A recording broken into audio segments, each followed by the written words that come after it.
स्वागत देश विदेश में बैठे सारे दर्शकों ਨੂੰ ਜੀ ਆਇਆਂ ਨੂੰ ਆਖਦੇ ਹਾਂ। ਇਸਤਕਬਾਲ ਕਰਦੇ ਹਾਂ ਤੁਹਾਡੇ ਆਪਣੇ ਪਸੰਦੀਦਾ ਪ੍ਰੋਗਰਾਮ ਗੱਲਾਂ ਤੇ ਗੀਤ ਵਿੱਚ ਮੈਂ ਹਾਂ ਨਵਜੋਤ ਕੌਰ। ਇਸ ਪ੍ਰੋਗਰਾਮ ਦਾ ਤੁਹਾਨੂੰ ਬੜੀ ਬੇਸਬਰੀ ਦੇ ਨਾਲ ਇੰਤਜ਼ਾਰ ਰਹਿੰਦਾ ਹੈ। ਤੁਸੀਂ ਉਡੀਕਦੇ ਹੋ ਵਿਸ਼ੇ ਨਿਵੇਕਲੇ ਤੇ ਮਾਹਿਰ ਮਹਿਮਾਨ ਵੱਖਰੇ ਵੱਖਰੇ ਵਿਸ਼ਿਆਂ ਦੇ ਉੱਤੇ ਆਪਣੀ ਇੱਕ ਖਾਸ ਨਜ਼ਰ ਦੇ ਨਾਲ ਆਪਣੀ ਖਾਸ ਗੱਲਬਾਤ ਦੇ ਨਾਲ ਵਿਚਾਰ ਦੇ ਨਾਲ ਤੁਹਾਡੇ ਤੱਕ ਪਹੁੰਚਦੇ ਨੇ। ਅੱਜ ਦਾ ਵਿਸ਼ਾ ਬੜਾ ਨਿਵੇਕਲਾ ਬਹੁਤ ਨਵਾਂ ਨਹੀਂ ਬੜੇ ਚਿਰਾਂ ਤੋਂ ਸਾਡੇ ਨਾਲ ਹੈ। ਪੰਜਾਬ ਦੇ ਵਿੱਚ ਗਜ਼ਲ ਦਾ ਸਰੂਪ। ਤੂੰ ਆਖਿਆ ਕਰ ਆਪਣੀ ਗੱਲ ਮੈਂ ਸੁਣਿਆ ਕਰਾਂਗੀ, ਤੂੰ ਆਖਿਆ ਕਰ ਆਪਣੀ ਗੱਲ ਮੈਂ ਸੁਣਿਆ ਕਰਾਂਗੀ, ਤੇਰੇ ਆਖਣ ਤੇ ਮੇਰੇ ਸੁਣਨ ਦਾ ਸਫ਼ਰ ਗਜ਼ਲ ਹੈ। ਸੋ ਇਹ ਗਜ਼ਲ ਜੋ ਕਦੋਂ ਤੋਂ ਸਾਡੇ ਨਾਲ ਤੁਰਦੀ ਇੱਕ ਐਸੀ ਵਿਧਾ ਜਿਹਨੂੰ ਬੜਿਆਂ ਨੇ ਬਹੁਤਿਆਂ ਨੇ ਸਾਹਿਤਕਾਰ ਬਣ ਕੇ ਗਜ਼ਲਕਾਰ ਬਣ ਕੇ ਲੇਖਕ ਬਣ ਕੇ ਪਿਆਰਿਆ ਦੁਲਾਰਿਆ ਸਤਕਾਰਿਆ ਤਰੰਨਮ 'ਚ ਗਾਇਆ ਤੇ ਦੁਨੀਆ ਦੇ ਵਿੱਚ ਆਪਣਾ ਨਾਂ ਹਾਸਲ ਕੀਤਾ, ਆਪਣਾ ਨਾਮਣਾ ਖੱਟਿਆ। ਇਸ ਵਿਸ਼ੇ ਦੇ ਉੱਤੇ ਵਿਸ਼ੇਸ਼ ਤੌਰ ਦੇ ਉੱਤੇ ਅੱਜ ਗੱਲਬਾਤ ਕਰਨ ਦੇ ਲਈ ਮਾਹਿਰ ਮਹਿਮਾਨ ਸਟੂਡੀਓ ਦੇ ਵਿੱਚ ਇਸ ਵੇਲੇ ਤਸ਼ਰੀਫ ਫਰਮਾ ਨੇ। ਆਓ ਤੁਹਾਨੂੰ ਮਿਲਾਉਂਦੇ ਹਾਂ ਜੀ ਉਹਨਾਂ ਦੇ ਨਾਲ। ਬਲਜਿੰਦਰ ਮਾਂਗਟ ਜੀ, ਸਤਿ ਸ਼੍ਰੀ ਅਕਾਲ। ਇੱਕ ਅਜਿਹਾ ਨਾਂ ਜਿਨ੍ਹਾਂ ਨੇ ਬਹੁਤ ਲੰਮੇ ਸਮੇਂ ਤੋਂ ਬਹੁਤ ਦੇਰ ਤੋਂ ਗਜ਼ਲ ਨੂੰ ਲਿਖਣਾ ਪਰੋਣਾ ਆਪਣੇ ਖਿਆਲ ਨੂੰ ਉਹਦੀ ਤੁਕਬੰਦੀ ਦੇ ਅੰਦਰ ਸ਼ਾਮਿਲ ਕਰਨਾ ਖੌਰੇ ਕਦੋਂ ਤੋਂ ਸ਼ੁਰੂ ਕਰ ਦਿੱਤਾ। ਉਹਨਾਂ ਦੀਆਂ ਕਿਤਾਬਾਂ ਉਹਨਾਂ ਦੇ ਗਜ਼ਲ ਸੰਗ੍ਰਹਿ ਪਾਠਕਾਂ ਨੂੰ ਅਜਿਹੀ ਇੱਕ ਛੋਹ ਦਿੰਦੇ ਨੇ, ਆਲੇ ਦੁਆਲੇ ਦੇ ਨਾਲ ਜੋੜਦੇ ਨੇ। ਸਰ ਤੁਹਾਡਾ ਬਹੁਤ ਬਹੁਤ ਸਵਾਗਤ। ਧੰਨਵਾਦ ਮੈਡਮ। ਪ੍ਰੋਗਰਾਮ ਗੱਲਾਂ ਤੇ ਗੀਤ ਵਿੱਚ ਸਭ ਤੋਂ ਪਹਿਲਾਂ ਮੈਂ ਧੰਨਵਾਦ ਕਰਦਾ ਡੀਡੀ ਪੰਜਾਬੀ ਦਾ, ਜਿਨ੍ਹਾਂ ਦੇ ਜ਼ਰੀਏ ਸਬੱਬ ਬਣਿਆ ਹੈ ਮੈਂ ਰੱਬ ਵਰਗੇ ਸਰੋਤਿਆਂ ਦੇ ਰੂਬਰੂ ਹੋਇਆ। ਗਜ਼ਲ ਦੀ ਅਹਿਮੀਅਤ ਨੂੰ ਸਮਝਣ ਵਾਸਤੇ ਜੀ ਥੋੜਾ ਪਿਛੋਕੜ 'ਚ ਝਾਤ ਮਾਰਨੀ ਪਵੇਗੀ। ਹਾਂਜੀ, ਇਸ਼ਾਰਾ ਮਾਤਰ ਜੀ। ਗਜ਼ਲ ਦੀ ਸਿਨਫ ਬਹੁਤ ਪੁਰਾਣੀ ਹੈ।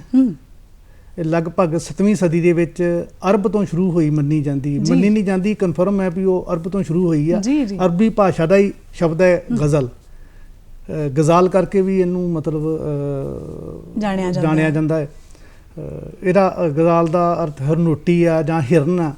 ਬੜੇ ਅਰਥ ਕੱਢੇ ਨੇ ਮਾਹਿਰਾਂ ਨੇ। ਕਿਸੇ ਨੇ ਕਿਹਾ ਹੈ ਮਹਿਬੂਬਾਂ ਨਾਲ ਗੱਲਾਂ, ਕਿਸੇ ਨੇ ਕਿਹਾ ਹੈ ਆਪਣੇ ਦੁੱਖ ਦਰਦ ਦੀ ਪੁਕਾਰ। ਪਰ ਮੇਰੇ ਹਿਸਾਬ ਨਾਲ ਇਹਦਾ ਕਾਮਨ ਅਰਥ ਹੋਣਾ ਚਾਹੀਦਾ ਹੈ ਜਿਹੜਾ ਹਿਰਨੇ ਨਾਲ ਜਦੋਂ ਚੱਲਦਾ ਹੈ ਭੱਜਦਾ ਹੈ ਉਹਦੇ ਸਟੈਪ ਇੱਕ ਸਹੀ ਜਿਹੇ ਹੁੰਦੇ ਆ, ਕੋਈ ਫਰਕ ਨਹੀਂ ਹੁੰਦਾ ਜੀ।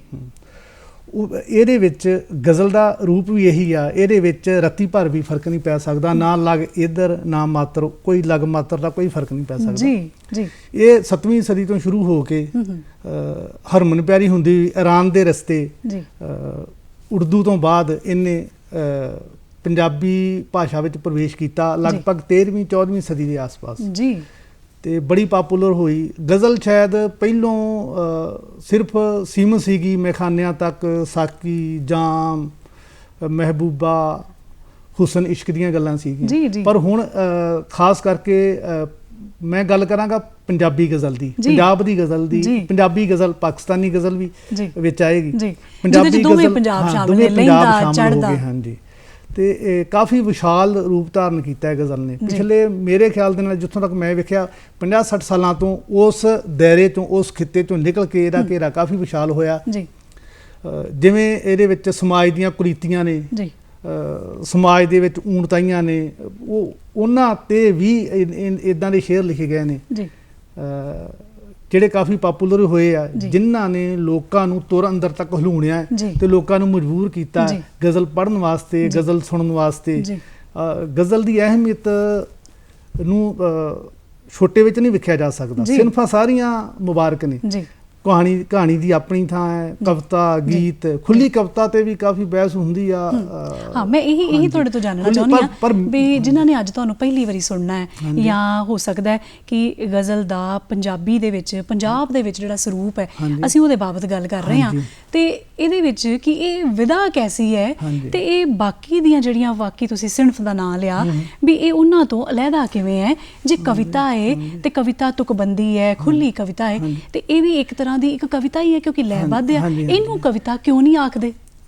ਦਰਅਸਲ ਇਹਨੂੰ ਲਿਖਣ ਲੱਗਿਆਂ ਜ਼ਿੰਮੇਵਾਰੀ ਬਹੁਤ ਵੱਧ ਜਾਂਦੀ ਹੈ। ਇਹਦੇ ਵਿੱਚ ਬੰਦਿਸ਼ਾਂ ਬਹੁਤ ਨੇ। ਇਹਦਾ ਘੇਰਾ ਇੰਨਾ ਕੁ ਸੂਈ ਦਾ ਨੱਕਾ ਕਹਿ ਲਈਏ ਆਪਾਂ ਤੇ ਕੋਈ ਅਤਕਥਨੀ ਨਹੀਂ ਹੋਵੇਗੀ। ਜੀ ਜੀ। ਖੁੱਲੀ ਕਵਿਤਾ ਬਾਰੇ ਮੈਂ ਇੱਕ ਮਾਤਰ ਸ਼ਬਦ ਕਹੂੰਗਾ। ਖੁੱਲੀ ਕਵਿਤਾ ਵੀ ਬਹੁਤ ਵਧੀਆ ਹੈ ਹਾਂਜੀ, ਜੇਕਰ ਉਹ ਅਰਥ ਭਰਪੂਰ ਹੋਵੇ। ਕਿਸੇ ਵੇਲੇ ਖੁੱਲੀ ਕਵਿਤਾ ਵੀ ਇੰਨਾ ਅਰਥ ਹੁੰਦਾ ਵਾ, ਮਤਲਬ ਉਹ ਵੀ ਬੰਦਾ ਹੱਕਾ ਬੱਕਾ ਰਹਿ ਜਾਂਦਾ ਵੀ ਇਹ ਇਦਾਂ ਦੀ ਗੱਲ ਇਸ ਤਰੀਕੇ ਨਾਲ ਵੀ ਕਹੀ ਜਾ ਸਕਦੀ ਹੈ। ਬਾਕੀ ਕਹਾਣੀ ਆ, ਕਹਾਣੀ ਦਾ ਆਪਣਾ ਰੂਪ ਆ। ਕਹਾਣੀ ਦੇ ਵਿੱਚ ਜਿਹੜੇ ਹਾਵ ਭਾਵ ਖੁੱਲੇ ਰੂਪ ਦੇ ਵਿੱਚ, ਮਤਲਬ ਸਮਝ ਲਓ ਵੀ ਖੁੱਲੀ ਗਰਾਊਂਡ ਦੇ ਵਿੱਚ ਕਹਾਣੀਕਾਰ ਨੇ ਵਿਅਕਤ ਕਰਨੀ, ਉਹਨਾਂ ਦਾ ਆਪਣਾ ਹੀ ਆਨੰਦ ਹੁੰਦਾ। ਪਰ ਜਿਹੜੀ ਗਜ਼ਲ ਆ ਨਾ, ਗਜ਼ਲ ਦੇ ਵਿੱਚ ਆਪਾਂ ਸਿਰਫ 2 ਲਾਈਨਾਂ ਦੇ ਵਿੱਚ 2 ਲਾਈਨਾਂ ਨੂੰ ਤੁਸੀਂ ਮੁਕੰਮਲ ਕਹਾਣੀ ਕਹਿ ਲਓ, ਮੁਕੰਮਲ ਕਵਿਤਾ ਕਹਿ ਲਓ, ਉਹ 2 ਲਾਈਨਾਂ ਦੇ ਵਿੱਚ ਹੀ ਆਪਾਂ ਨੂੰ ਗੱਲ ਮੁਕਾਉਣੀ ਪੈਣੀ ਹੈ। ਜਿਹੜੀ ਗਜ਼ਲ ਹੈ ਉਹ 2 ਸਤਰਾਂ 'ਚ 4 ਸਫ਼ਿਆਂ ਦੀ ਕਹਾਣੀ ਬਿਆਨ ਕਰ ਦਿੰਦੀ ਹੈ। ਹਾਂਜੀ, ਹੋ ਸਕਦਾ, ਇਵੇਂ ਹੋ ਸਕਦਾ, ਹੁੰਦਾ ਵੀ ਹੈ ਇਦਾਂ। ਬਾਕੀ ਜਿਹੜਾ ਗਜ਼ਲ ਦੀ ਸ਼ੇਰ ਜਿਹੜਾ ਨਾ ਇੱਕ ਮੁਕੰਮਲ ਇਕਾਈ ਆ। ਸ਼ੇਰ ਨੂੰ ਗਜ਼ਲ ਤੋਂ ਕੱਢ ਕੇ ਤੁਸੀਂ ਸਾਈਡ ਤੇ ਰੱਖ ਦਿਓ, ਇਕੱਲੇ ਨੂੰ ਰੱਖ ਦਿਓ, ਉਹ ਆਪਣੇ ਅਰਥ ਵੀ ਨਹੀਂ ਗਵਾਊਗਾ। ਉਹ ਆਪਣੀ ਗੱਲ ਉਵੇਂ ਦੀ ਉਵੇਂ ਬਿਆਨ ਕਰੂਗਾ ਜਿਵੇਂ ਉਹ ਗਜ਼ਲ ਦੇ ਵਿੱਚ ਲੱਗਾ ਸ਼ੇਰ ਆਪਣਾ ਬਿਆਨ ਕਰਦਾ। ਗਜ਼ਲ ਦੇ ਸ਼ੇਰ ਦੇ ਨਾਲ ਉਤਲੇ ਸ਼ੇਰ ਨਾਲ ਕੋਈ ਸੰਬੰਧ ਹੁੰਦਾ ਨਾ ਹੇਠਲੇ ਨਾਲ ਸੰਬੰਧ ਹੁੰਦਾ, ਉਹ ਆਪਣੇ ਕੰਪਲੀਟ ਹੁੰਦਾ ਆਪਣੇ ਆਪ ਵਿੱਚ। ਜਿਵੇਂ ਸ਼ੇਰ ਨੇ 7 ਨੇ, 5 ਨੇ, 9 ਨੇ ਸ਼ੇਰ, ਉਹ 9 ਸ਼ੇਰ ਵੱਖੋ ਵੱਖ ਵਿਸ਼ਾ, ਵੱਖੋ ਵੱਖ ਕਹਾਣੀ, ਇਹਨਾਂ ਦਾ ਬੇਸ ਇੱਕ ਹੋ ਸਕਦਾ। ਕਿਸੇ ਵੇਲੇ ਰਦੀਫ ਇਦਾਂ ਦਾ ਹੁੰਦਾ ਵੀ ਉਹ ਇਹਨਾਂ ਦਾ ਬੇਸ, ਇਹਨਾਂ ਦਾ ਮਤਲਬ ਥੀਮ ਇੱਕ ਕਰ ਸਕਦਾ, ਪਰ ਗੱਲ ਵੱਖੋ ਵੱਖ ਹੋਊ। ਹਰੇਕ ਸ਼ੇਰ ਦੇ ਵਿੱਚ ਗੱਲ ਵੱਖੋ ਵੱਖ ਹੋਊਗੀ। ਇਹਦੀ ਇਹ ਖੂਬੀ ਆ, ਮਤਲਬ ਖੂਬੀ ਕਹਿ ਲਈਏ। ਸ਼ਾਇਰ ਵਾਸਤੇ ਥੋੜੀ ਖਿਆਈ ਵੀ ਹੁੰਦੀ ਆ ਵੀ ਉਹ ਗੱਲ ਜਿਹੜੀ ਆਪਾਂ ਪੂਰੀ ਵੀ ਕਰਨੀ ਆ, ਉਹਨੂੰ ਵਰਣਨ ਵੀ ਦੇਣਾ, ਵਿਸਥਾਰ ਵੀ ਦੇਣਾ, ਉਹ ਪੂਰੀ ਵੀ ਕਰਨੀ ਆ। ਉਹ ਆਪਾਂ ਨੂੰ ਉਹਨਾਂ 2 ਲਾਈਨਾਂ ਦੇ ਵਿੱਚ ਹੀ ਮੁਕੰਮਲ ਕਰਨੀ ਪਵੇਗੀ। ਜੇ ਉਹ ਆਪਾਂ 2 ਲਾਈਨਾਂ ਦੇ ਵਿੱਚ ਮੁਕੰਮਲ ਨਹੀਂ ਕਰਦੇ ਤੇ ਉਹ ਸ਼ੇਰ ਨਹੀਂ ਕਹਾਉਂਦਾ, ਤੇ ਉਹਨਾਂ ਸ਼ੇਰਾਂ ਦੇ ਨਾਲ ਸਜੀ ਗਜ਼ਲ ਨੂੰ ਆਪਾਂ ਗਜ਼ਲ ਨਹੀਂ ਕਹਿ ਸਕਦੇ। ਜੀ ਬਲਜਿੰਦਰ ਜੀ, ਇਹ ਖੂਬੀ ਜਾਂ ਕਹਿ ਲਓ ਕਿ ਥੋੜੀਆਂ ਊਣਤਾਈਆਂ ਇੱਕ ਗਜ਼ਲਕਾਰ ਜਦੋਂ ਤੁਸੀਂ ਗਜ਼ਲ ਨੂੰ ਲਿਖਣਾ ਸ਼ੁਰੂ ਕੀਤਾ ਤੇ ਤੁਸੀਂ ਉਹ ਕਿਹੜੇ ਉਹ ਬਹਿਰ ਖਿਆਲ, ਤੁਸੀਂ ਰਦੀਫ ਦੀ ਵੀ ਗੱਲ ਕੀਤੀ ਹੈ ਵੀ ਇਹ ਕਿਹੜੀਆਂ ਗੱਲਾਂ ਦਾ ਖਿਆਲ ਰੱਖਦੇ ਤੁਰੇ ਗਏ ਤੇ ਆਪਣੀ ਉਸ ਗਜ਼ਲ ਨੂੰ ਲਿਖਦੇ ਤੁਰੇ ਗਏ? ਦਰਅਸਲ ਮੈਂ ਲਿਖਣਾ ਤੇ ਸ਼ਾਇਦ 12-13 ਸਾਲ ਦੀ ਉਮਰ ਤੋਂ ਜੋ ਸ਼ੁਰੂ ਕਰਤਾ ਸੀਗਾ। ਤੁਕਬੰਦੀ, ਥੋੜੇ ਬਹੁਤੇ ਗੀਤ 1984-83 ਦੀ ਗੱਲ ਹੈ, ਉਦੋਂ ਕੀਤਾ ਸੀ ਸ਼ੁਰੂ ਕੰਮ। ਉਹ ਮੇਰੇ ਕੁਝ ਮਿੱਤਰਾਂ ਨੇ ਗਾਏ ਵੀ ਸਟੇਜਾਂ ਦੇ ਉੱਤੇ, ਚਲੋ ਨਾਮਣਾ ਵੀ ਖੱਟਿਆ। ਉਹ ਸਿਰਫ ਲੋਕਲ ਉਹਨਾਂ ਦਿਨਾਂ ਦੇ ਵਿੱਚ ਇਹ ਮੀਡੀਆ ਨਹੀਂ ਸੀਗਾ। ਉਹਨਾਂ ਦਿਨਾਂ ਦੇ ਵਿੱਚ ਸਿਰਫ ਇਹ ਕਿਤੇ ਸਟੇਜ ਲੱਗਣੀ, ਕਿਤੇ ਪੱਤੀ ਮੁਹੱਲੇ ਦੇ ਵਿੱਚ, ਕਿਤੇ ਗੁਰਦੁਆਰਾ ਸਾਹਿਬ ਦੇ ਵਿੱਚ, ਜਾਂ ਕਿਤੇ ਵੀ ਉੱਥੇ ਚੱਲਿਆ। ਚਲੋ ਉਹ ਤੋਂ ਬਾਅਦ ਥੋੜਾ ਸਮਝ ਲਓ ਵੀ ਜਿਵੇਂ ਬੰਦਾ 16, 17, 18 ਸਾਲ ਦੀ ਉਮਰ 'ਚ ਹੋ ਜਾਂਦਾ, ਚਿੰਤਾਵਾਂ ਵੱਧਦੀਆਂ ਨੇ, ਕੋਈ ਫਿਊਚਰ ਦੀ ਚਿੰਤਾ ਹੁੰਦੀ ਆ, ਕੁਝ ਬੰਦੇ ਦੇ ਦਿਮਾਗ ਦੇ ਵਿੱਚ ਹੋਰ ਮੁੱਦੇ ਭਾਰੂ ਹੁੰਦੇ ਨੇ। ਉਸ ਤੋਂ ਬਾਅਦ ਮੈਂ ਥੋੜਾ ਸਲੋ ਹੋ ਗਿਆ। ਹੁਣ ਗਜ਼ਲ ਦੀ ਅਹਿਮੀਅਤ ਬਾਰੇ ਮੈਂ ਗੱਲ ਕਰਾਂਗਾ ਇੱਕ ਮਤਲਬ ਆਪਣੇ ਸਖਾਂਦਰੂ ਬਣਨ ਦੀ ਇੱਕ ਵੱਖਰੀ ਮਿਸਾਲ ਹੀ ਕਹਾਂਗਾ। ਚਲੋ ਮੈਂ ਜਿਵੇਂ ਮੈਂ ਇਸ ਲਈ ਤੇ ਪਿਆ, ਦਰਅਸਲ ਮੈਂ ਸਾਡੇ ਨਾਲ ਸਤਿਕਾਰਤ ਪੱਤਰਕਾਰ ਨੇ ਤਰਸਿੱਕੇ ਪਿੰਡ ਦੇ ਵਿੱਚ, ਸਰਦਾਰ ਅਤਰ ਸਿੰਘ ਜੀ ਪੱਤਰਕਾਰ ਨੇ ਜੀਤ ਤੋਂ, ਉਹਨਾਂ ਦੀ ਦੁਕਾਨ ਤੇ ਮੈਂ ਵੈਸੇ ਕੁਝ ਲੈਣ ਗਿਆ, ਬੈਠਾ, ਮੇਰੇ ਨਾਲ ਜਨਸਹਿਤ ਉਹਨਾਂ ਦਿਨਾਂ 'ਚ ਪਟਿਆਲਾ ਤੋਂ ਛਪਦਾ ਸੀਗਾ, ਸਾਹਿਤ ਵਿਭਾਗ ਦਾ। ਉਹ ਮੈਂ ਨਾ 2 ਗਜ਼ਲਾਂ ਪੜ੍ਹੀਆਂ ਜੀ, ਇੱਦਾਂ ਮੈਂ ਮਤਲਬ ਪੰਨੇ ਪਲਟੇ, 2 ਗਜ਼ਲਾਂ ਪੜ੍ਹੀਆਂ, ਓਪਰੇ ਜ਼ਮਾਨਾ। ਹਾਂਜੀ, ਓਪਰੇ ਜ਼ਮਾਨਾ। ਪਰ ਜਦੋਂ ਮੈਂ 2 ਲਾਈਨਾਂ ਪਹਿਲੀਆਂ ਪੜ੍ਹੀਆਂ ਤੇ ਮੈਂ ਖੁੱਭ ਗਿਆ। ਉਹ ਸੀਗੀਆਂ ਸਤਿਕਾਰਤ ਸ਼ਾਇਰ ਸੁਰਜੀਤ ਜਾਜੀ ਦੀਆਂ। ਉਹ ਮੈਂ 2 ਗਜ਼ਲਾਂ ਪੜ੍ਹੀਆਂ ਤੇ ਪਰ ਮੇਰੇ ਮਨ 'ਚੋਂ ਘਰ ਕਰ ਗਈਆਂ ਵੀ ਇੱਦਾਂ ਵੀ ਲਿਖਿਆ ਜਾ ਸਕਦਾ। ਇਹ 2 ਲਾਈਨਾਂ ਪੜ੍ਹ ਕੇ ਮੈਂ ਅੱਗੇ ਨਹੀਂ ਤੁਰਿਆ, 2 ਲਾਈਨਾਂ ਨੂੰ ਮੈਂ ਚੰਗੀ ਤਰ੍ਹਾਂ ਵਾਚਿਆ, ਸਮਝਿਆ। ਮੈਂ ਫਿਰ ਉਸ ਤੋਂ ਬਾਅਦ ਗਜ਼ਲਾਂ ਕੰਪਲੀਟ ਕੀਤੀਆਂ। ਫਿਰ ਮੈਂ ਕਿਹਾ ਵੀ ਮੈਂ ਚਲੋ ਗੀਤ ਵੀ ਲਿਖਦਾ, ਮੈਂ ਤੁਕਬੰਦੀ ਕਰ ਲੈਂਦਾ, ਪਰ ਅੱਜ ਤੋਂ ਬਾਅਦ ਮੈਂ ਗਜ਼ਲ ਲਿਖਣੀ ਆ ਤੇ ਇਦਾਂ ਦੀ ਹੀ ਲਿਖਣੀ ਆ। ਮਤਲਬ ਮੈਂ ਸਿਰਫ ਗਜ਼ਲ ਹੀ ਲਿਖਾਂਗਾ। ਜੇ ਮੈਂ ਲਿਖਾਂਗਾ ਕੁਝ ਤੇ ਗਜ਼ਲ ਲਿਖਾਂਗਾ, ਨਹੀਂ ਤੇ ਮੇਰਾ ਲਿਖਿਆ ਵਿਅਰਥ, ਮੈਨੂੰ ਇਵੇਂ ਲੱਗਾ ਜਾਂ ਜੋ ਮੇਰਾ ਮਨ ਸੀਗਾ। ਉਸ ਤੋਂ ਬਾਅਦ ਮੈਂ ਸਮਝ ਲਓ ਵੀ ਝਰੀਟਾਂ ਮਾਰਨੀਆਂ ਸ਼ੁਰੂ ਕਰਤੀਆਂ। ਸ਼ੁਰੂਆਤੀ ਦੌਰ ਦੇ ਵਿੱਚ ਮੈਂ ਵਧੀਆ ਲਿਖਿਆ। ਚੌਥੇ 5ਵੇਂ ਦਿਨ ਮੈਂ ਉਸੇ ਆਪਣੇ ਸਤਿਕਾਰਤ ਅਤਰ ਭਾਜੀ ਨੂੰ ਵਿਖਾਇਆ। ਮੈਂ ਕਿਹਾ ਮੈਂ ਇੱਦਾਂ ਲਿਖਿਆ। ਮੈਂ ਕਹਿੰਦੇ ਬਹੁਤ ਵਧੀਆ, ਇਹ ਤਾਂ ਤੂੰ ਮਤਲਬ ਇੱਦਾਂ ਤੇ ਕੋਈ ਮਚੋਰ ਆਦਮੀ ਲਿਖਦਾ। ਉਦੋਂ ਮੇਰੀ ਉਮਰ ਮਹਿਜ਼ 20 ਸਾਲ ਦੇ ਆਸ-ਪਾਸ ਸੀਗੀ। ਉਸ ਤੋਂ ਬਾਅਦ ਚਲੋ ਥੋੜਾ ਹੌਸਲਾ ਅਫਜ਼ਾਈ ਹੋ ਗਈ। ਉਸ ਤੋਂ ਬਾਅਦ ਮੈਂ ਥੋੜਾ ਲਿਖਣਾ ਸ਼ੁਰੂ ਕੀਤਾ ਤੇ ਸਹਿਜੇ ਫਿਰ ਕਾਫੀ ਮੈਚੋਰਟੀ ਆਉਂਦੀ ਗਈ। ਮੈਂ ਫਿਰ ਦਰਅਸਲ ਮਤਲਬ ਗਜ਼ਲਾਂ ਦੇ ਵਿੱਚ ਗਜ਼ਲਾਂ ਦੀ ਬਹਿਰ ਜਾਂ ਗਜ਼ਲਾਂ ਦੇ ਅਲੰਕਾਰ ਜਾਂ ਅਰਕਾਨ ਵਗੈਰਾ, ਉਹ ਲਾਈਨਾਂ ਨੂੰ ਪੜ੍ਹ ਕੇ ਮੈਂ ਸਮਝਣਾ ਸ਼ੁਰੂ ਕੀਤੀ ਵੀ ਇੱਥੇ ਇੱਕ ਅੱਖਰ ਆ, ਇੱਥੇ ਮਤਲਬ ਇੱਦਾਂ ਵਾ, ਇੱਦਾਂ ਇਸ ਤਰੀਕੇ ਨਾਲ ਇਹਨੂੰ ਬੋਲਿਆ ਇਹ ਲੈ ਬਣਦੀ ਆ। ਬੜੀ ਮਤਲਬ ਉਦੋਂ ਕੱਚੀ ਸੀਗੀ ਮੇਰੇ ਜੀ। ਜ਼ੁਬਾਨ ਦੇ ਵਿੱਚ ਵੀ ਨਹੀਂ ਸੀ ਉਹ ਪਕੜ ਪਾਉਂਦੀ, ਜ਼ੁਬਾਨ ਨਹੀਂ ਸੀ ਪਕੜ ਪਾਉਂਦੀ। ਜੀ, ਪਰ ਉਸ ਜੀ। ਤੋਂ ਬਾਅਦ ਸਹਿਜੇ ਸਹਿਜੇ ਮੈਂ ਜੀ। 4-5 ਸਾਲ ਦੇ ਵਿੱਚ ਮੇਰੀ ਜ਼ੁਬਾਨ ਹੀ ਇੱਕ ਮੇਜਰਮੈਂਟ, ਇੱਕ ਪੈਮਾਨਾ ਬਣ ਗਿਆ। ਜੀ, ਤੇ ਆਪਾਂ ਸਹਿਜੇ ਹੁਣ ਤੁਹਾਡੀ ਨਾ ਹਾਂਜੀ। ਕਿਤਾਬ ਵੱਲ ਵਧੀਏ, ਪ੍ਰਭਾਤ ਵਰਗਾ ਕੁਝ ਨਾ ਕੁਝ, ਤੇ ਉਹਦੇ 'ਚ ਜਿਹੜੀ ਗਜ਼ਲ ਹੈ ਨਾ ਉਹ ਅਸੀਂ ਆਪਣੇ ਦਰਸ਼ਕਾਂ ਦੇ ਨਾਲ ਜ਼ਰੂਰ ਸਾਂਝੀ ਕਰੀਏ। ਉਸ ਤੋਂ ਬਾਅਦ ਆਪਾਂ ਆਪਣੀ ਗੱਲਬਾਤ ਨੂੰ ਅੱਗੇ ਠੀਕ ਹੈ ਤੋਰਦੇ ਹਾਂ ਜ਼ਰੂਰ। ਪ੍ਰਭਾਤ ਵਰਗਾ ਕੁਝ ਨਾ ਕੁਝ ਕਿਤਾਬ ਦਾ ਜਿਹਨੂੰ ਆਪਾਂ ਟਾਈਟਲ Song ਕਹਿੰਦੇ ਆ, ਜਿੱਦਾਂ ਇਹ ਟਾਈਟਲ ਗਜ਼ਲ, ਇਹਦਾ ਮਤਲਬ ਉਹ ਗਜ਼ਲ ਮੈਂ ਤੁਹਾਨੂੰ ਜੀ। ਪੇਸ਼ ਕਰਦਾ। ਜੀ ਜੀ ਸ਼ਾਹ ਜ਼ਰੂਰ। ਮਤਲਬ ਹੈ ਜੀ, ਸਾਂਭ ਕੇ ਸੀਨੇ 'ਚ ਆਪਣੇ ਰਾਤ ਵਰਗਾ ਕੁਝ ਨਾ ਕੁਝ, ਸਾਂਭ ਕੇ ਸੀਨੇ 'ਚ ਆਪਣੇ ਰਾਤ ਵਰਗਾ ਕੁਝ ਨਾ ਕੁਝ, ਤੂੰ ਧਰ ਜਰਾ ਸਫਿਆਂ ਤੇ ਤੂੰ ਪ੍ਰਭਾਤ ਵਰਗਾ ਕੁਝ ਨਾ ਕੁਝ। ਕੀ ਬਾਤ ਹੈ। ਧਰ ਜਰਾ ਸਫਿਆਂ ਤੇ ਤੂੰ ਪ੍ਰਭਾਤ ਵਰਗਾ ਕੁਝ ਨਾ ਕੁਝ, ਇਸ ਤਰ੍ਹਾਂ ਨਜ਼ਰਾਂ ਮਿਲਾਵੀਂ ਨਾਲ ਮੇਰੇ ਮਹਿਰਮਾ, ਇਸ ਤਰ੍ਹਾਂ ਨਜ਼ਰਾਂ ਮਿਲਾਵੀਂ ਨਾਲ ਮੇਰੇ ਮਹਿਰਮਾ, ਮੈਂ ਸੁਣਾ ਨਜ਼ਰਾਂ ਚੋਂ ਤੇਰੀ ਬਾਤ ਵਰਗਾ ਕੁਝ ਨਾ ਕੁਝ। ਕੀ ਬਾਤ ਹੈ। ਮਤਲਬ ਇਹਦੇ ਵਿੱਚ ਮੈਂ ਥੋੜਾ ਐਕਸਪਲੇਨ ਕਰਨਾ ਚਾਹੁੰਦਾ, ਮਤਲਬ ਇਹ ਸ਼ਬਦਾਂ ਦੀ ਗਹਿਰਾਈ ਨੂੰ ਥੋੜਾ ਹੋਰ ਆਪਾਂ ਇੱਥੇ ਮੈਂ ਪੜ੍ਹਾਂ ਵੀ ਲਿਖ ਸਕਦਾ ਸਾਂ। ਦਰਅਸਲ ਨਜ਼ਰ ਪੜ੍ਹਨ ਵਾਲੀ ਚੀਜ਼ ਆ ਜੀ। ਤੇ ਉਰ ਤੋਂ ਗਾਂ ਕਿੰਨੇ ਕੁ ਅਹਿਸਾਸ ਦੀ ਗੱਲ ਹੋਊਗੀ ਵੀ ਉਹ ਨਜ਼ਰਾਂ ਤੋਂ ਕੁਝ ਸੁਣਿਆ ਵੀ ਜਾ ਸਕਦਾ। ਉਹ ਇਹ ਇਦਾਂ ਦੇ ਸ਼ਬਦ ਯੂਜ਼ ਕੀਤੇ ਆ ਵੀ ਮੈਂ ਸੁਣਾ ਨਜ਼ਰਾਂ ਚੋਂ ਤੇਰੇ ਬਾਤ ਵਰਗਾ ਕੁਝ ਨਾ ਕੁਝ। ਬਹੁਤ ਖੂਬ, ਬਹੁਤ ਖੂਬ। ਰੀਝ ਹਰ ਵਾਜਬ ਤੇਰੀ, ਰੀਝ ਹਰ ਵਾਜਬ ਤੇਰੀ, ਪੂਰੀ ਕਰੇਗਾ ਖੁਦ ਖੁਦਾ ਜੀ। ਮੰਗ ਬਸ ਤੂੰ ਆਪਣੀ ਔਕਾਤ ਵਰਗਾ ਕੁਝ ਨਾ ਕੁਝ। ਕੀ ਬਾਤ ਹੈ। ਮੰਗ ਬਸ ਤੂੰ ਆਪਣੀ ਔਕਾਤ ਵਰਗਾ ਕੁਝ ਨਾ ਕੁਝ। ਬਹੁਤ ਖੂਬ। ਫਿਰ ਪੜ੍ਹੀ ਤੇ ਜਾਂ ਸੁਣੀ ਬਾਣੀ ਦਾ ਕੀ ਫਾਇਦਾ ਭਲਾ, ਫਿਰ ਪੜ੍ਹੀ ਤੇ ਜਾਂ ਸੁਣੀ ਬਾਣੀ ਦਾ ਕੀ ਫਾਇਦਾ ਭਲਾ, ਜੇ ਰਿਹਾ ਤੇਰੀ ਨਜ਼ਰ ਵਿੱਚ ਘਾਤ ਵਰਗਾ ਕੁਝ ਨਾ ਕੁਝ। ਕੀ ਬਾਤ ਹੈ।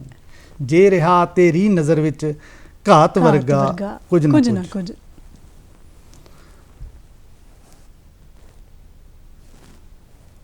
ਦਰ ਤੇਰੇ ਆਵਾਂ ਮੈਂ, ਜੀ ਜੀ ਤੁਸੀਂ ਇਹਨੂੰ ਲਾਗੇ ਰੱਖ ਸਕਦੇ, ਸੌਰੀ ਜੀ।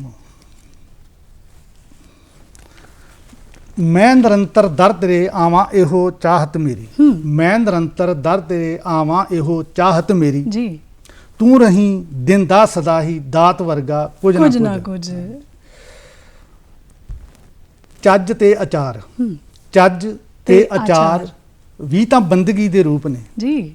ਚੱਜ ਤਾਂ ਅਚਾਰ ਵੀ ਤਾਂ ਬੰਦਗੀ ਦੇ ਰੂਪ ਨੇ। ਬਹੁਤ ਖੂਬ, ਬਹੁਤ ਖੂਬ। ਜੀ ਸਦਾ ਬੰਦਿਆ ਤੂੰ ਆਪਣੀ ਜਾਤ ਵਰਗਾ ਕੁਝ ਨਾ ਕੁਝ। ਜੀ ਸਦਾ ਬੰਦਿਆ ਤੂੰ ਆਪਣੀ ਜਾਤ ਵਰਗਾ ਕੁਝ ਨਾ ਕੁਝ।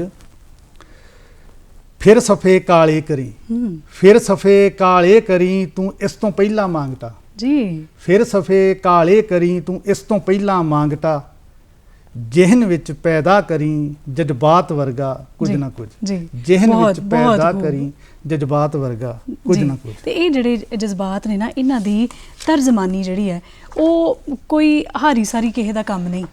ਤੇ ਹੁਣ ਜਦੋਂ ਅਸੀਂ ਪੰਜਾਬ ਦੇ ਸਰੂਪ 'ਚ ਦੇਖਦੇ ਹਾਂ, ਪੰਜਾਬ ਦੀਆਂ ਲੀਹਾਂ ਦੇ ਅੰਦਰ ਵੇਖਦੇ ਹਾਂ ਅਸੀਂ ਗਜ਼ਲ ਨੂੰ, ਤੇ ਹੁਣ ਅਸੀਂ ਮੌਜੂਦਾ ਇਸ ਵੇਲੇ ਪਹਿਲਾਂ ਨਾਲੋਂ ਹੁਣ ਕਿੱਦਾਂ ਦੀ ਪਕੜ ਹੈ ਗਜ਼ਲ ਦੀ, ਤੇ ਜਿਹੜੇ ਗਜ਼ਲਕਾਰ ਨੇ ਉਹ ਇਹਨਾਂ ਸਾਰੀਆਂ ਗੱਲਾਂ ਨੂੰ, ਇਹਦੀਆਂ ਸਾਰੀਆਂ ਖੂਬੀਆਂ ਨੂੰ ਕਿੱਦਾਂ ਆਪਣੇ ਅੰਦਰ ਸਮਾਉਣ। ਵੈਸੇ ਗਜ਼ਲ 40-50 ਸਾਲ ਤੋਂ ਕ੍ਰਾਂਤੀਕਾਰੀ ਰੂਪ ਦੇ ਵਿੱਚ ਇਹਨੇ ਆਪਣਾ ਮਤਲਬ ਰੂਪ ਅਖਤਿਆਰ ਕੀਤਾ ਜੀ ਜੀ।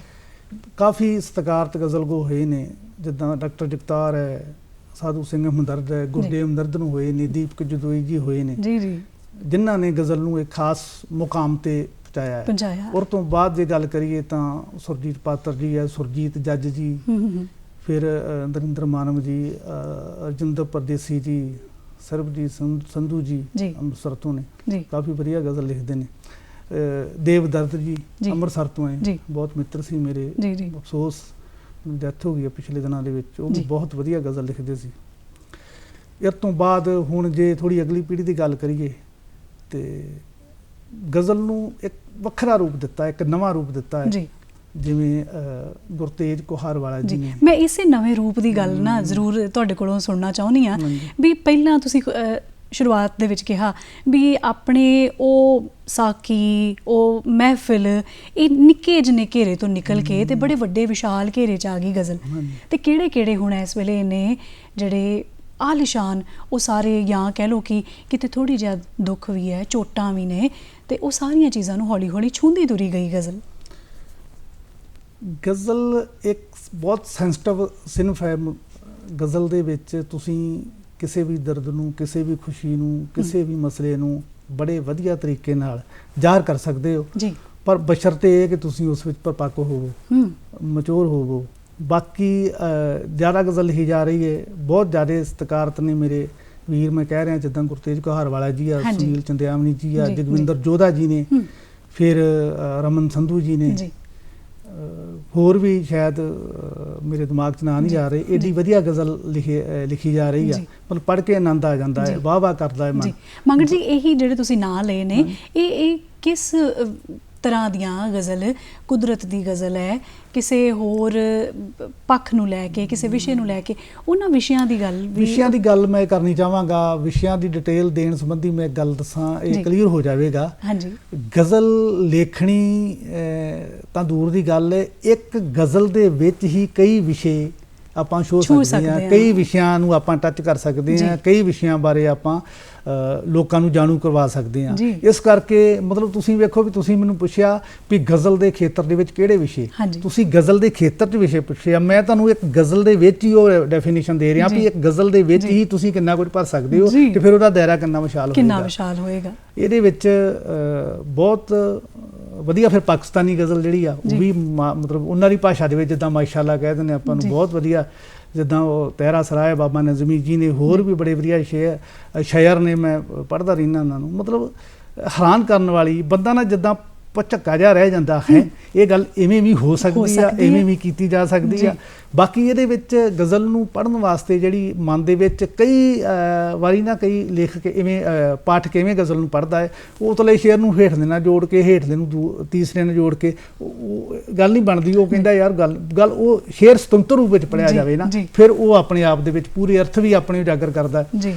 ਤੇ ਇਹਦੇ ਵਿੱਚ ਵੇਖੋ ਜਿਹੜੀਆਂ ਨਾ ਮਤਲਬ ਐਬ ਵੀ ਬਹੁਤ ਨੇ, ਇਹਦੀਆਂ ਗਜ਼ਲ ਦੀਆਂ ਖੂਬੀਆਂ ਵੀ ਬਹੁਤ ਨੇ। ਕੁਝ ਟਾਈਮ ਇਦਾਂ ਦਾ ਆ ਜਾਂਦਾ, ਉਹ ਤੁਹਾਡੀ ਖੂਬੀਆਂ ਵੀ ਜ਼ੁਬਾਨ ਹੀ ਪਕੜਦੀ ਆ ਤੇ ਐਬ ਵੀ ਜ਼ੁਬਾਨ ਹੀ ਪਕੜਦੀ। ਸ਼ੇਰ ਆਪਾਂ ਲਿਖਦੇ ਹਾਂ, ਗਜ਼ਲ ਪੂਰੀ ਕਰਦੇ ਹਾਂ, ਮਤਲਬ ਕਾਹਲੀ ਨਹੀਂ ਕਰਨੀ ਚਾਹੀਦੀ। ਖੈਰ 2 ਵਾਰੀ 3 ਵਾਰੀ ਬੰਦਾ ਆਪ ਵੀ ਪੜ੍ਹੇ ਤੇ ਉਹ ਬਾਅਦ ਦੇ ਵਿੱਚ ਕੋਈ ਨਾ ਕੋਈ ਕਮੀ ਪੇਸ਼ੀ, ਕੋਈ ਨਾ ਕੋਈ ਊਣਤਾਈ ਬੰਦੇ ਨੂੰ ਲੱਗਦੀ ਆ, ਫਿਰ ਉਹ ਕਰੈਕਸ਼ਨ, ਫਿਰ ਉਹ ਕਰੈਕਸ਼ਨ, ਫਿਰ ਉਹ ਕਰੈਕਸ਼ਨ। ਮਤਲਬ ਜਦੋਂ ਬਿਲਕੁਲ ਐਨ ਵਧੀਆ ਆਪਣੇ ਮਨ ਨੂੰ ਤਸੱਲੀ ਦਿੰਦੀ ਆ ਨਾ, ਫਿਰ ਉਹ ਗਜ਼ਲ ਪੂਰੀ ਬਣਦੀ ਹੈ। ਤੁਸੀਂ ਇੱਕ ਗਜ਼ਲ ਨੂੰ ਜਦੋਂ ਲਿਖਣ ਦੀ ਕੋਸ਼ਿਸ਼ ਕਰਦੇ ਹੋ, ਕੋਈ ਨਿੱਕਾ ਜਿਹਾ ਫੁਰਨਾ ਦਿਮਾਗ 'ਚ ਆ ਗਿਆ ਵੀ ਅੱਜ ਲਿਖਦੇ ਹਾਂ ਕੁਛ, ਤੇ ਉਹ ਕਿੰਨੀ ਦੇਰ 'ਚ ਪੂਰਾ ਕਰਦੇ ਹੋ? ਵੈਸੇ ਜਿਹੜਾ ਨਾ ਇਹਦਾ ਕੋਈ ਟਾਈਮ ਨਹੀਂ ਆ, ਇਹਦਾ ਜੇ ਤੁਹਾਡੇ ਕੋਲ ਟਾਈਮ ਵੀ ਹੋਵੇ, ਤੁਸੀਂ ਫੜ ਕੇ ਪੈਨ ਕਾਪੀ ਬਹਿ ਵੀ ਜਾਓ, ਰੌਂ ਹੁੰਦਾ ਜਾਂ ਮੂਡ ਹੁੰਦਾ, ਜਾਂ ਸਮਝ ਲਓ ਵੀ ਜਿੱਦਾਂ ਕਹਿ ਦਿੰਦੇ ਆ ਉੱਦਾਂ ਹੀ ਮਨੋਂ ਉਤਰਦੀ ਆ, ਕੋਈ ਇੱਦਾਂ ਦਾ ਕੰਮ, ਉਹ ਇਵੇਂ ਹੀ ਆ ਜੀ। ਭਾਵੇਂ ਸਫ਼ਰ ਕਰਦੇ ਆ, ਰਾਤ ਅੱਧ ਸੁੱਤੇ ਆ, ਮਤਲਬ ਜਾਗੋ ਮੀਟਿਆਂ,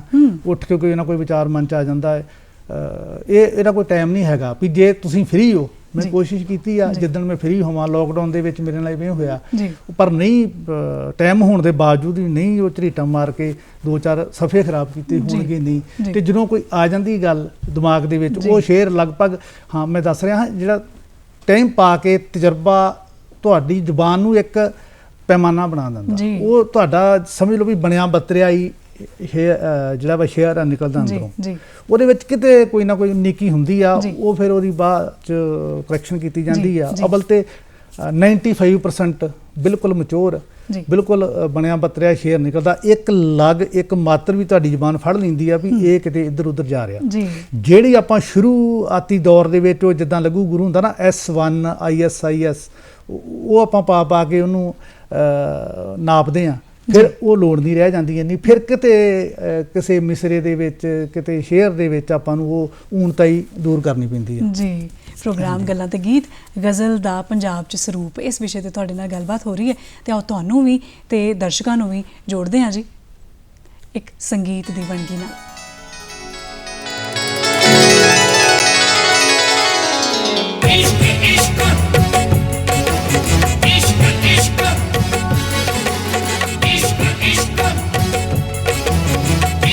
इश्क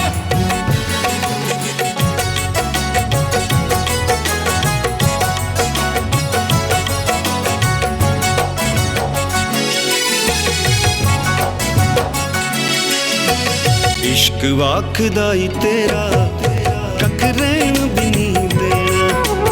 इश्क आखदा ई तेरा कख रहन भी नहीं देना। चुप रहन भी नहीं देना ते कुछ कहन भी नहीं देना। इश्क आखदा ई तेरा कख रहन भी नहीं देना। इश्क आखदा ई तेरा कख रहन भी नहीं देना।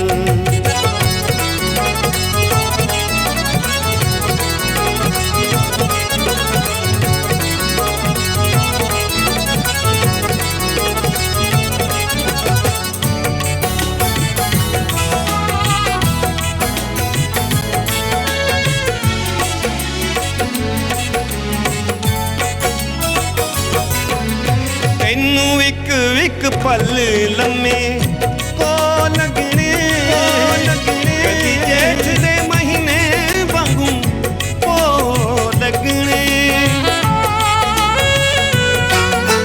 ਤੈਨੂੰ ਇੱਕ ਇੱਕ ਪਲ ਲੰਮੇ ਕੋ ਲੱਗਣੇ ਕਦੀ ਜੇਠ ਦੇ ਮਹੀਨੇ ਵਾਂਗੂ ਪੋ ਲੱਗਣੇ। ਰਾਤਾਂ ਕਾਲੀਆਂ ਦੇ ਡੰਗੇ ਤੈਨੂੰ ਸੈਣ ਜੋਗਾ ਏ ਤਸੀਹਾ ਤੈਨੂੰ ਸੈਣ ਵੀ ਨਹੀਂ ਦੇਣਾ। ਇਸ਼ਕ ਆਖਦਾ ਈ ਤੇਰਾ ਕਖ ਰਹਿਣ ਵੀ ਨਹੀਂ ਦੇਣਾ। ਇਸ਼ਕ ਆਖਦਾ ਈ ਤੇਰਾ ਕਖ ਰਹਿਣ ਵੀ ਨਹੀਂ ਦੇਣਾ।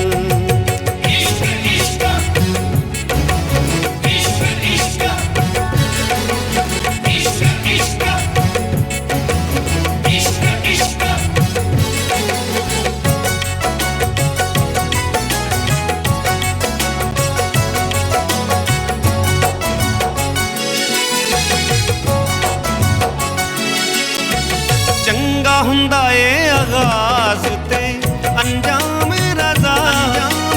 ਕਦੀ ਤਖਤ ਹਜ਼ਾਰੇ ਦੇਵੇ ਮਿੱਟੀ ਚ ਮਿਲਾ। ਚੰਗਾ ਹੁੰਦਾ ਏ ਆਗਾਜ਼ ਤੇ ਅੰਜਾਮ ਰਜ਼ਾ। ਕਦੀ ਤਖਤ ਹਜ਼ਾਰੇ ਦੇਵੇ ਮਿੱਟੀ ਚ ਮਿਲਾ। ਇੱਕ ਮਿਲਦੀ ਜੁਦਾਈ ਤੁਝੇ ਸਖਤ ਸਜ਼ਾ ਜਦੋਂ ਚਾੜ ਕੇ ਸੂਲੀ ਦੇ ਉਤੋਂ ਲੈਣ ਵੀ ਨਹੀਂ ਦੇਣਾ। ਇਸ਼ਕ ਆਖਦਾ ਈ ਤੇਰਾ ਕਖ ਰਹਿਣ ਵੀ ਨਹੀਂ ਦੇਣਾ। ਇਸ਼ਕ ਆਖਦਾ ਈ ਤੇਰਾ ਕਖ ਰਹਿਣ ਵੀ ਨਹੀਂ ਦੇਣਾ। ਇਸ਼ਕ ਆਖਦਾ ਪ੍ਰੋਗਰਾਮ ਗੱਲਾਂ ਤੇ ਗੀਤ। ਇਸ਼ਕ ਆਖਦਾ ਏ ਤੇਰਾ ਕੱਖ ਰਹਿਣ ਵੀ ਨਹੀਂ ਦੇਣਾ। ਇੱਕ ਨਵੀਂ ਇਬਾਰਤ, ਇੱਕ ਨਵੀਂ ਤਸਵੀਰ ਗਜ਼ਲ ਘੜ ਜਾਂਦੀ ਹੈ ਜਿਹਦੇ 'ਚ ਸਵਾਰ ਵੀ ਬਹੁਤ ਕੁਝ ਜਾਂਦੀ ਹੈ ਤੇ ਕਦੇ ਕਦੇ ਜਦੋਂ ਆਪਣੀ ਆਈ ਤੇ ਆ ਜਾਵੇ ਤੇ ਉਜਾੜ ਵੀ ਬਹੁਤ ਕੁਝ ਜਾਂਦੀ ਹੈ। ਪ੍ਰੋਗਰਾਮ ਗੱਲਾਂ ਤੇ ਗੀਤ ਵਿੱਚ ਅੱਜ ਗੱਲ ਹੋ ਰਹੀ ਹੈ ਗਜ਼ਲ ਦਾ ਪੰਜਾਬ 'ਚ ਸਰੂਪ। ਮਾਹਿਰ ਮਹਿਮਾਨ ਬਲਜਿੰਦਰ ਮਾਂਗਟ ਜੀ ਇਹਦੇ ਉੱਤੇ ਇੱਕ ਇੱਕ ਕਰਕੇ ਝਾਤ ਪਾ ਰਹੇ ਹਾਂ ਜੀ ਅਸੀਂ। ਉਹਨਾਂ ਦੇ ਜਿਹੜੇ ਵਡਮੁੱਲੇ ਵਿਚਾਰ ਨੇ ਉਹ ਕਈਆਂ ਨੂੰ ਇਸ ਗਜ਼ਲ ਦੇ ਪਾਸੇ ਪ੍ਰੇਰਿਤ ਵੀ ਕਰਨਗੇ ਤੇ ਤੋਰਨਗੇ ਵੀ। ਮਾਂਗਟ ਜੀ, ਪੰਜਾਬ ਦੇ ਵਿੱਚ ਜਦੋਂ ਅਸੀਂ ਗਜ਼ਲ ਦੇ ਸਰੂਪ ਨੂੰ ਵੇਖਦੇ ਹਾਂ ਤੁਸੀਂ ਬੜੀ ਬਰੀਕੀ ਦੇ ਨਾਲ, ਬਹੁਤ ਸੋਹਣੀਆਂ ਗੱਲਾਂ ਦੇ ਨਾਲ ਉਹਦਾ ਮੂੰਹ ਮੁਹਾਂਦਰਾ ਸਾਰਾ ਸਾਡੇ ਸਾਹਮਣੇ ਰੱਖ ਦਿੱਤਾ, ਕਿੱਥੋਂ ਸ਼ੁਰੂ ਹੋਈ ਕਿੱਥੇ ਪਹੁੰਚੀ। ਤੇ ਹੁਣ ਜਿਹੜੇ ਨਵੇਂ ਗਜ਼ਲ ਦੇ ਨਾਲ ਜੁੜਨਗੇ ਜਿਨ੍ਹਾਂ ਨੂੰ ਅਸੀਂ ਗਜ਼ਲਕਾਰ ਕਹਾਂਗੇ ਆਉਣ ਵਾਲੇ ਸਮਿਆਂ 'ਚ, ਕੁਝ ਖੂਬੀਆਂ ਤੇ ਕੁਝ ਐਬ ਤੁਸੀਂ ਇਹਨਾਂ ਦੀ ਗੱਲ ਕੀਤੀ ਹੈ। ਗਜ਼ਲ ਦੇ ਵਿੱਚ ਉਹ ਖੂਬੀਆਂ ਤੇ ਉਹ ਐਬ ਕਿਹੜੇ ਨੇ ਜਿਹੜੇ ਉਹਨਾਂ ਵਾਸਤੇ ਨੁਕਤੇ ਦਾ ਕੰਮ ਕਰਨ? ਵੈਸੇ ਮੈਂ ਨਵਜੋਤ ਜੀ ਇਹ ਗੱਲ ਕਰ ਦੇਵਾਂ ਜੀ, ਆਦਮੀ ਮੁਕੰਮਲ ਨਹੀਂ ਜੀ। ਆਪਾਂ ਪੰਜਾਬੀ 'ਚ ਕਹਿ ਦਿੰਦੇ ਵੀ ਉਹ ਬੰਦਾ ਪੂਰਾ ਹੋ ਗਿਆ, ਪੂਰਾ ਉਹਦੇ ਹੁੰਦਾ ਵਾ। ਮੈਂ ਹਮੇਸ਼ਾ ਸਿਖਿਆਰਤੀ ਸਾਂ, ਸਿਖਿਆਰਤੀ ਹਾਂ ਤੇ ਸਿਖਿਆਰਤੀ ਰਹਾਂਗਾ। ਮੈਂ ਸਿੱਖਣ ਦੇ ਵਿੱਚ ਮੇਰੀ ਦਿਲਚਸਪੀ ਹੈ। ਬਾਕੀ ਅੱਜ ਵੀ ਮੈਂ ਸਿੱਖ ਰਿਹਾ, ਕੁਝ ਨਵਾਂ ਕਿਤੋਂ ਪੜ੍ਹਾਂ, ਕਿਤੋਂ ਸੁਣਾ, ਕਿਤੋਂ ਵੇਖਾਂ। ਮੈਂ ਉਸੇ ਵੇਲੇ ਉਹਨੂੰ ਅਡਾਪਟ ਕਰਦਾ, ਮੈਂ ਉਹਨੂੰ ਸਮਝਦਾ। ਤੇ ਬਾਕੀ ਜਿਹੜੀਆਂ ਗਜ਼ਲ ਦੀਆਂ ਖੂਬੀਆਂ ਨੇ ਨਾ, ਗਜ਼ਲ ਮੈਂ ਤੁਹਾਨੂੰ ਪਹਿਲਾਂ ਦੱਸਿਆ ਵੀ ਗਜ਼ਲ ਬੜੀ ਸੈਂਸਿਟਿਵ, ਬੜੀ ਮਤਲਬ ਨਾਜ਼ੁਕ ਜਿਹੀ ਵਿਧਾ ਵਾ। ਇਹਨੂੰ ਲਿਖਣ ਲੱਗਿਆਂ ਬਹੁਤ ਜ਼ਿਆਦਾ ਧਿਆਨ ਰੱਖਣਾ ਪੈਂਦਾ। ਇਹਦੀਆਂ ਖੂਬੀਆਂ ਵੀ ਬਹੁਤ ਨੇ, ਇਹਦੇ ਐਬ ਵੀ ਬੜੇ ਨੇ। ਖੂਬੀਆਂ ਨੇ, ਖੂਬੀਆਂ ਗਜ਼ਲ ਦੇ ਵਿੱਚ, ਗਜ਼ਲ ਦਾ ਸ਼ੇਅਰ ਜਿਹੜਾ ਵਾ ਅਰਥ ਭਰਪੂਰ ਹੋਵੇ, ਗਜ਼ਲ ਦੇ ਮਿਸਰਿਆਂ ਦੇ ਵਿੱਚ ਆਪਸੀ ਟਕਰਾਅ ਹੋਵੇ, ਇੱਕ ਪੋਜ਼ਿਟਿਵ ਹੁੰਦਾ ਹੋਇਆ ਇੱਕ ਨੈਗੇਟਿਵ ਹੁੰਦਾ ਹੋਇਆ, ਉਹ ਵੀ ਗਜ਼ਲ ਦੀ ਖੂਬੀ ਬਣ ਜਾਂਦੀ ਆ ਵੀ ਐਡਾ ਵਧੀਆ ਉਹ ਅਰਥ ਪੈਦਾ ਕਰ ਰਹੀ ਆ, ਐਡਾ ਵਧੀਆ ਉਹ ਜਿਹਨੂੰ ਆਪਾਂ ਤਤਕਾਰਬਾਜ਼ੀ ਵੀ ਕਹਿ ਸਕਦੇ ਹਾਂ ਜੀ।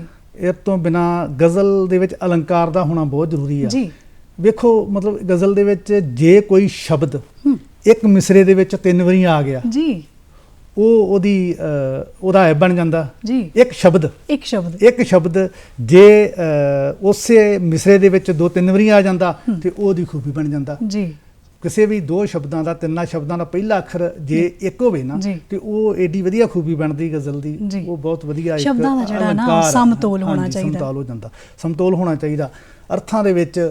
ਫਿਰ ਖੂਬੀ ਗਜ਼ਲ ਦੀ ਅਰਥਾਂ 'ਚ ਸਮੋਈ ਹੁੰਦੀ ਆ, ਖੂਬੀ ਗਜ਼ਲ ਦੀ ਉਹਦੇ ਜਿੱਦਾਂ ਅਲੰਕਾਰ ਹੋਣ, ਉਹਦੇ ਖੂਬੀਆਂ ਦਾ ਤੇ ਅੰਤ ਹੀ ਕੋਈ ਨਹੀਂ। ਬਾਕੀ ਜਿਹੜੀ ਖੂਬੀਆਂ ਨੇ ਨਾ, ਖੂਬੀਆਂ ਤੁਹਾਡੀ ਜ਼ੁਬਾਨ ਹੀ ਫੜਨਾ ਸ਼ੁਰੂ ਕਰ ਦਿੰਦੀ ਵੀ ਆਹ ਖੂਬੀ ਆ, ਇਹਨੂੰ ਇਸ ਤਰੀਕੇ ਨਾਲ ਲਿਖਿਆ ਜਾਵੇ। ਤੁਸੀਂ ਮੰਗਲ ਜੀ ਜ਼ੁਬਾਨ ਦੀ ਗੱਲ ਕੀਤੀ ਹੈ, ਇਹ ਜ਼ੁਬਾਨ ਜਿਹੜੀ ਹੈ ਨਾ, ਇਹਨਾਂ ਕਈਆਂ ਨੇ ਗਜ਼ਲਕਾਰ ਬਣ ਕੇ ਤੇ ਬਹੁਤ ਵਾਹ ਤੇ ਬਹੁਤ ਨਾਮਣਾ ਹਾਸਲ ਕੀਤਾ, ਤੇ ਕਈਆਂ ਨੇ ਇਸ ਗਜ਼ਲ ਨੂੰ ਗੱਜਲ ਬਣਾ ਦਿੱਤਾ। ਤੇ ਉਹ ਜਿਹੜਾ ਉਹ ਗੱਜਲ ਤੇ ਗਜ਼ਲ ਦਾ ਜਿਹੜਾ ਸਫ਼ਰ ਆ ਨਾ, ਇਹਨੂੰ ਥੋੜਾ ਜਿਹਾ ਜ਼ਰੂਰ ਦਰਸ਼ਕਾਂ ਤੱਕ ਲੈ ਕੇ ਜਾਓ ਵੀ ਇਹ ਬੜੀ ਖੂਬਸੂਰਤ ਜੀ ਇੱਕ ਵਿਧਾ ਹੈ। ਦਰਅਸਲ ਮੇਰਾ ਮਾਨਾ ਤੁਸੀਂ ਗੱਲ ਕੀਤੀ ਤਰਨਮ ਦੀ ਜੀ, ਮੈਂ ਉਸ ਵਿਧਾ ਨੂੰ, ਉਸ ਕੰਮ ਨੂੰ ਕਦੀ ਹੱਥ ਨਹੀਂ ਪਾਇਆ ਜਿਹਦੇ ਵਿੱਚ ਮੈਂ ਲਗਭਗ 70-80% ਉਹ ਮੈਂ ਸਫ਼ਰ ਤੈਅ ਨਹੀਂ ਕੀਤਾ ਜੀ, ਤੇ ਮੈਂ ਉਹ ਤਰਨਮ ਦੇ ਵਿੱਚ ਨਹੀਂ ਗਾ ਸਕਦਾ। ਇਸ ਕਰਕੇ ਹਰੇਕ ਲੇਖਕ ਨੂੰ, ਹਰੇਕ ਸ਼ਾਇਰ ਨੂੰ, ਹਰੇਕ ਕਹਾਣੀਕਾਰ ਨੂੰ ਪਹਿਲਾਂ ਮੈਚੋਰਟੀ ਵੱਲ ਵਧਣਾ ਚਾਹੀਦਾ, ਫਿਰ ਹੀ ਉਹ ਅੱਗੇ ਗਜ਼ਲ ਲਿਖੇ। ਜਿਹੜੀ ਤੁਸੀਂ ਕਿਹਾ ਵੀ ਗਜ਼ਲ ਨੂੰ ਗਜ਼ਲ ਬਣਾਤਾ, ਉਹਦੇ ਵਿੱਚ ਜ਼ਿਆਦਾ ਰੋਲ ਸਾਡੇ ਮੀਡੀਆ ਦਾ ਰੋਲ ਇਹ ਅੱਜ ਕੱਲ੍ਹ ਫੇਸਬੁੱਕ ਹੈ, ਵਟਸਐਪ ਹੈ, ਉਹ ਮਤਲਬ ਕਾਹਲੀ ਦੇ ਵਿੱਚ ਮਹਿਸੂਸ ਇਉਂ ਹੁੰਦਾ, ਕਿਸੇ ਵੇਲੇ ਮੈਨੂੰ ਵੀ ਹੁੰਦਾ ਸੀਗਾ ਸ਼ੁਰੂਆਤੀ ਦੌਰ ਦੇ ਵਿੱਚ, ਹਾਂ ਹੋ ਸਕਦਾ ਜੇ ਉਦੋਂ ਇਹ ਦੌਰ ਹੁੰਦਾ ਤੇ ਮੈਂ ਵੀ ਉਹਨਾਂ ਰਾਵਾਂ ਤੋਂ ਗੁਜ਼ਰਦਾ, ਮੈਂ ਵੀ ਲਿਖ ਕੇ ਕੱਚ ਪੱਕਾ ਮੈਂ ਵੀ ਪਾਈ ਜਾਂਦਾ। ਉਦੋਂ ਸਾਡੀ ਖੁਸ਼ਕਿਸਮਤੀ ਆ ਵੀ ਉਹ ਦੌਰ ਨਹੀਂ ਸੀ ਆਇਆ, ਅਸੀਂ ਪਰਦੇ 'ਚ ਰਹਿ ਕੇ ਸਿੱਖਿਆ ਵੀ ਕੀਤਾ ਵੀ। ਇਸ ਕਰਕੇ ਮਤਲਬ ਇਹਨੂੰ ਸਮਝਣਾ, ਇਹਨੂੰ ਇਹਦੇ ਵਿੱਚ ਮਚੋਰ ਹੋਣਾ ਬਹੁਤ ਜ਼ਰੂਰੀ ਆ। ਤੇ ਅੱਜ ਕੱਲ੍ਹ ਤੁਹਾਡੀ ਗੱਲ ਤੋਂ ਜ਼ਿਆਦਾ ਇੱਦਾਂ ਹੀ ਹੋ ਰਿਹਾ।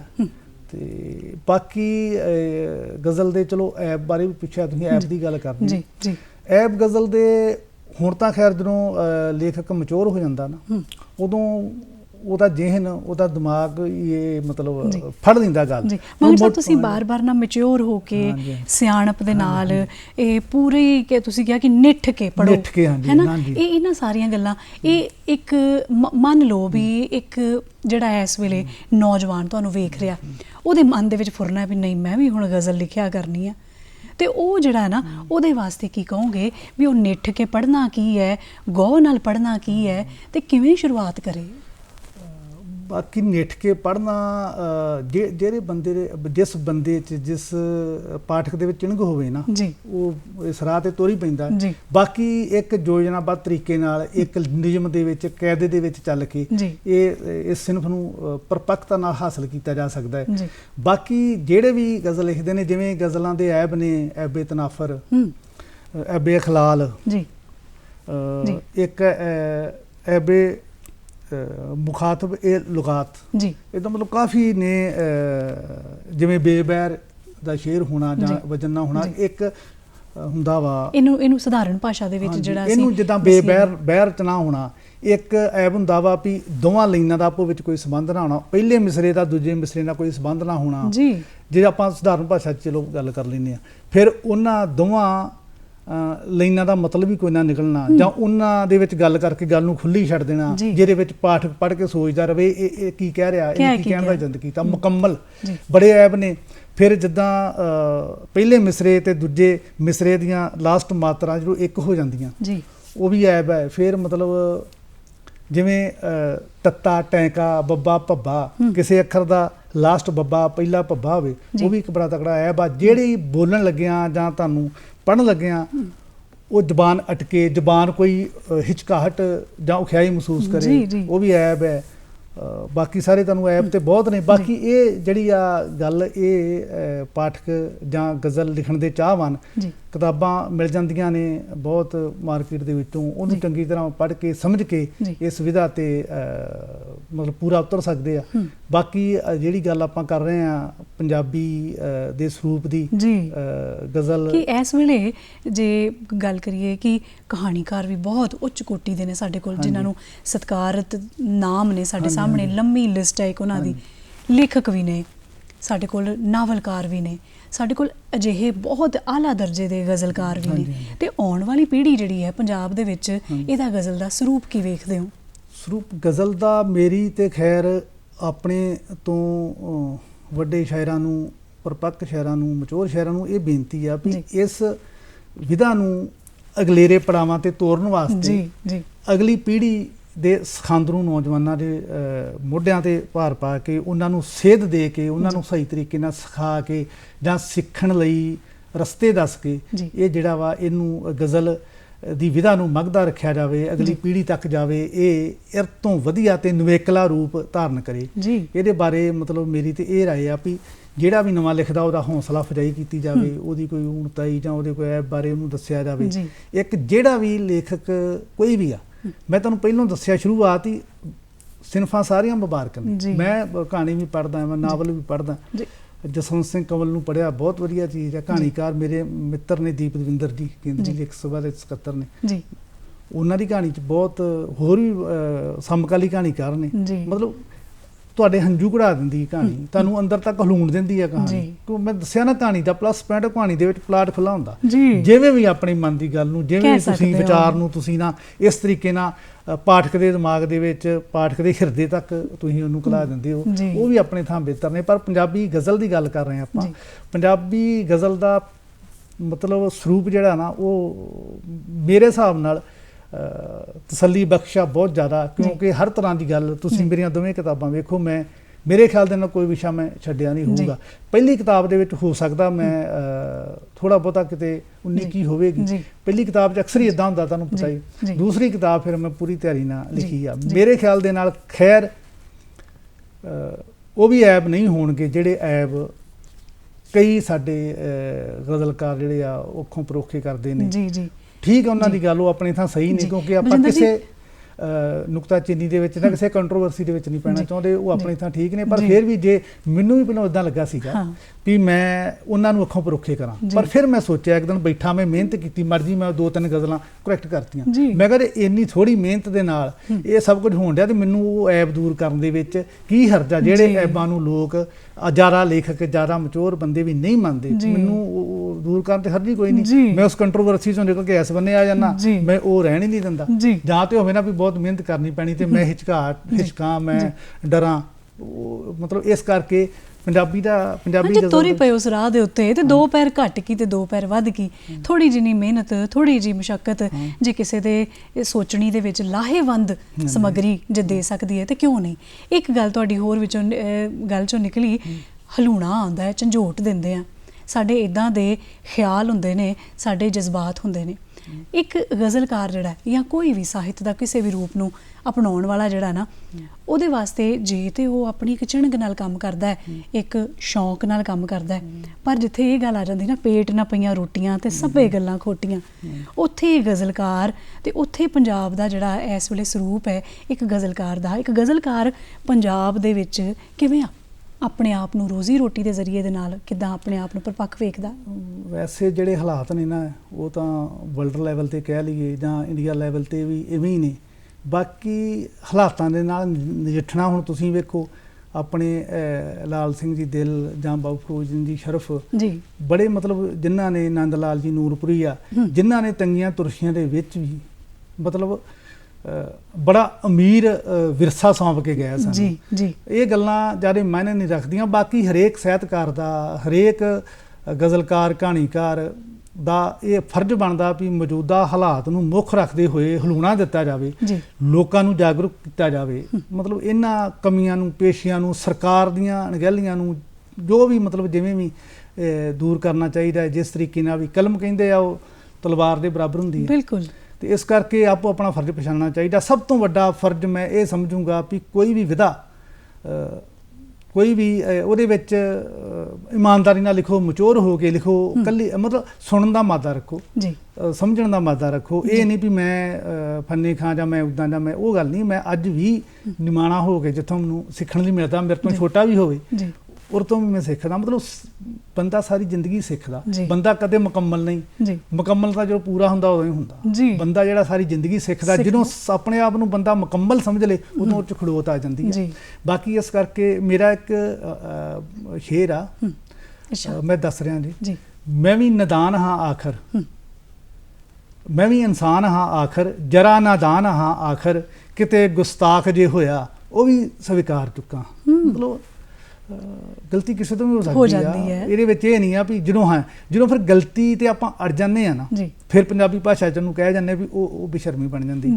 ਗਲਤੀ ਦਾ ਹੱਲ ਤੇ ਹੁੰਦਾ, ਗਲਤੀ ਦੇ ਚਲੋ ਠੀਕ ਆ ਬਈ ਕਿ ਆਪਾਂ ਸੈਟਲਮੈਂਟ ਕਰ ਲੈਂਦੇ ਆ, ਤੇ ਬੇਸ਼ਰਮੀ ਸਾਡੇ ਸਮਾਜ ਵਾਸਤੇ ਬਹੁਤ ਘਾਤਕ ਆ। ਜਾਂ ਤੇ ਉਹਨੂੰ ਤੁਸੀਂ ਮੰਨੋ ਤੇ ਕੰਮ ਖਤਮ ਆ। ਇਸ ਕਰਕੇ ਇਮਾਨਦਾਰੀ ਨਾਲ ਆਪਣੀ ਗਲਤੀ ਨੂੰ ਸਵੀਕਾਰਨਾ, ਇਮਾਨਦਾਰੀ ਨਾਲ ਜਿਹੜੀ ਤੁਸੀਂ ਵਿਧਾ ਤੇ ਚੱਲਦੇ ਹੋ, ਜਿਹੜਾ ਤੁਸੀਂ ਕੰਮ ਕਰਨ ਰਹੇ ਹੋ, ਉਹਨਾਂ ਇਮਾਨਦਾਰੀ ਨਾਲ ਨਿਭੋਗੇ ਤੇ ਮੇਰੇ ਖਿਆਲ ਦੇ ਨਾਲ ਸਮਾਜ ਦਾ ਸਰੂਪ ਕੁਝ ਹੋਰ ਹੋਵੇਗਾ।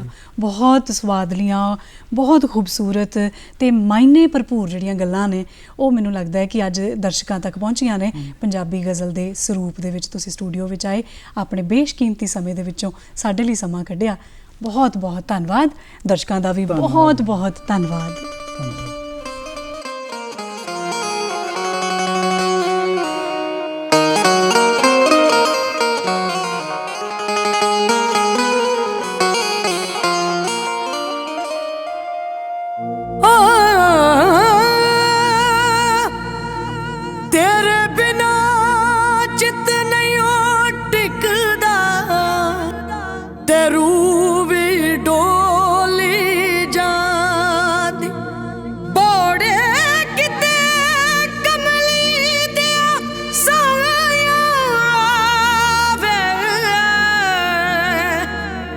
ਜਿੰਦ ਟਿੱਕੇ ਡੋਲੇ ਖਾਂਦੀ ਹਿਜਰ ਤੇਰੇ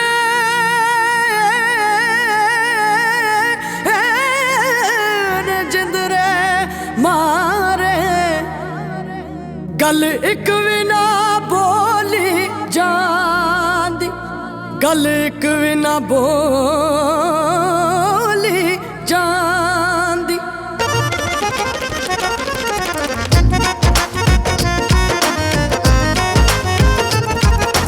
मसी कड़िया ओ मसी कड़िया मसी कड़िया मिलन दिया आइया ते तू केड़े देश चलिया तेरे चांदिया तेरे चांदिया चुन्निया रंगाइया तेरे चांदिया चुन्निया रंगाइया ते तू केड़े देश चलिया मसी कड़िया मिलन दिया आइया ते तू केड़े देश चले मसी खड़िया मिलन दिया आइया ते तू केड़े देश चले।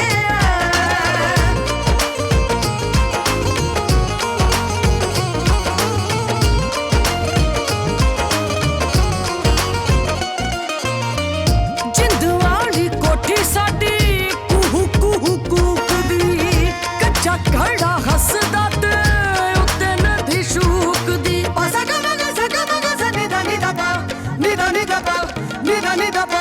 जिंद वाली कोठी साडी कुहू कुहू कूकदी, कच्चा घड़ा हसदा ते उत्ते नदी शूकदी। हसी नदियां भी हसी नदियां भी चीर बखाइया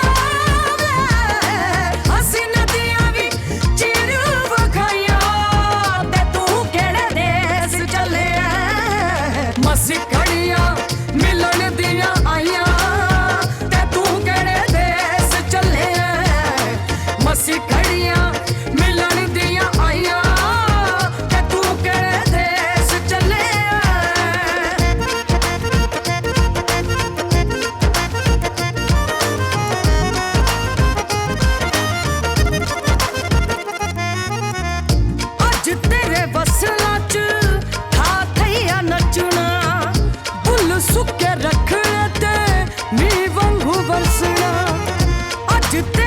ਫੈਸਲਾ